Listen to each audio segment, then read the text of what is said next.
Ya, assalamualaikum warahmatullahi wabarakatuh. Selamat datang lagi teman-teman di video ketiga. Yaitu kita di video ini dan mungkin ada dua part ya.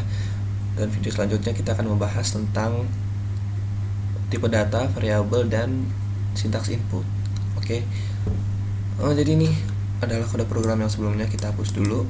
Jadi ini adalah kode program untuk output. Jadi kalian yang belum nonton silahkan ditonton dulu di video kedua atau linknya saya taruh di deskripsi. Oke. Untuk yang udah nonton, ayo kita lanjut, kita hapus dulu ini. Jadi untuk melakukan sintaks input teman-teman, kita perlu tahu dulu yang namanya variabel. Kita perlu tahu dulu namanya variabel. Oke. Variabel ini apa? Variabel ini bisa dikatakan sebagai wadah gitu ya, atau wadahnya sebut aja misalkan variabel tuh ibaratin gelas gitu ya.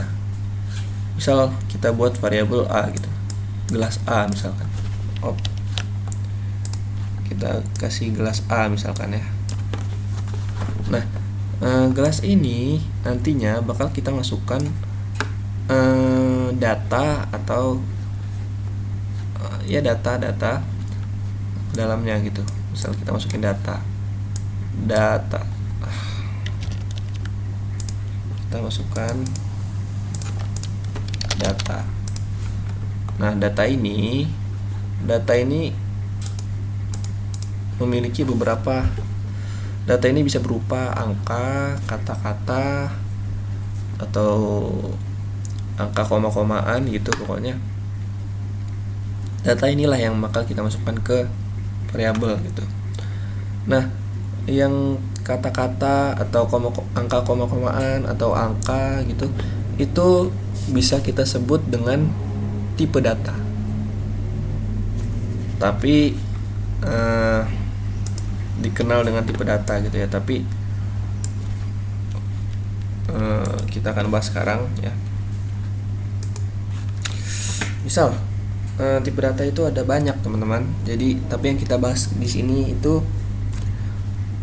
3 dulu. Itu ada tipe data string, int atau integer, dan float.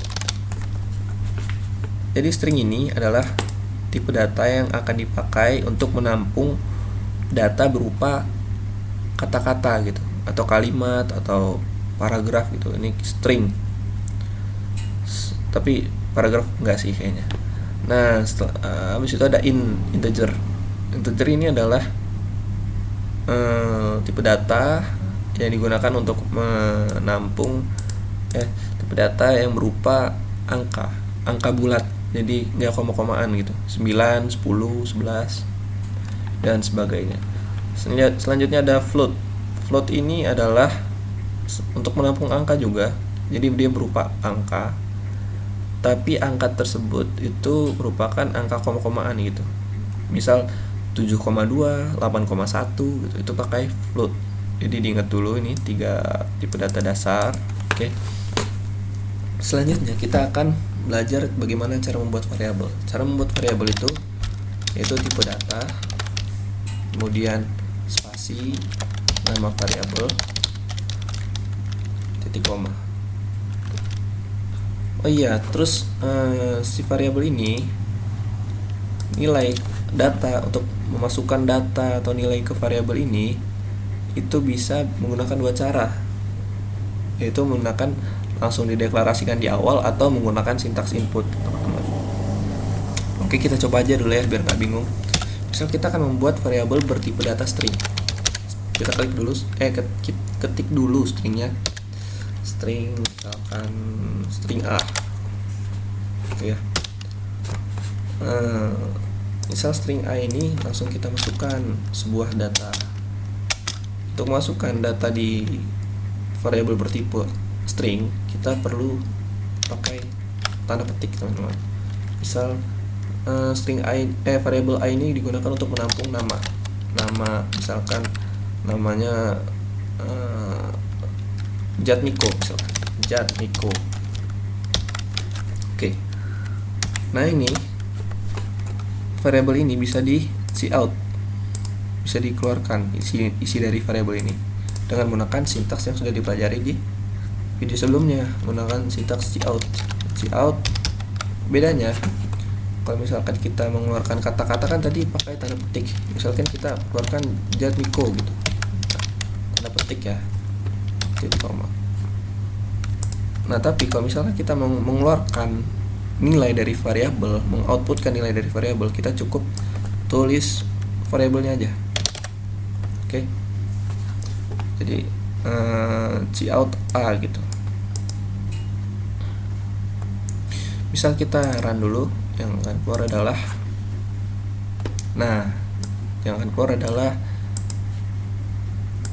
nilai dari variabel A, ya kan, Jatmiko. Nah misal kita ganti Jatmiko Sudrajat misalkan, Jatmiko Sudrajat, kita build and run, maka yang akan keluar itu adalah Jatmiko Sudrajat.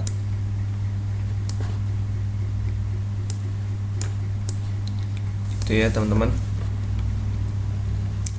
Nah sekarang selain misalkan kita modifikasi teman-teman, jadi kita mengeluarkan nama Anda Jatmiko Sudrajat gitu, bisa kita pakai seperti ini. Bentar. Cout, kita buat dulu nama Anda, terus kita pakai spasi kan, habis itu kita tutup dengan tanda petik. Untuk memasukkan, menyisipkan nilai variabel setelah kalimat manual kayak gini, itu kita tambahin lagi kurang dari 2 kali, terus masukkan nama variabelnya. Oh ini sensitif ya teman-teman, jadi kayak string, kayak nama variabel ini harus sama gitu, nggak bisa ini string diganti dengan caps lock gitu, nggak bisa. Cout juga nggak bisa, ini juga nggak bisa diganti dengan caps lock gitu, huruf kapital nggak bisa. Untuk nama variabel, kalau misalkan kita definisikan kapital, kita manggilnya harus kapital. Kalau misalkan kita definisikan huruf kecil gitu. Oke, kita coba dulu deh. Nah, kita run. Oh ya, kita close dulu. Build and run. Maka akan keluar nama Anda Jatmiko Sudrajat. Oke. Ya, bisa dilihat di sini nama Anda Jatmiko Sudrajat. Selanjutnya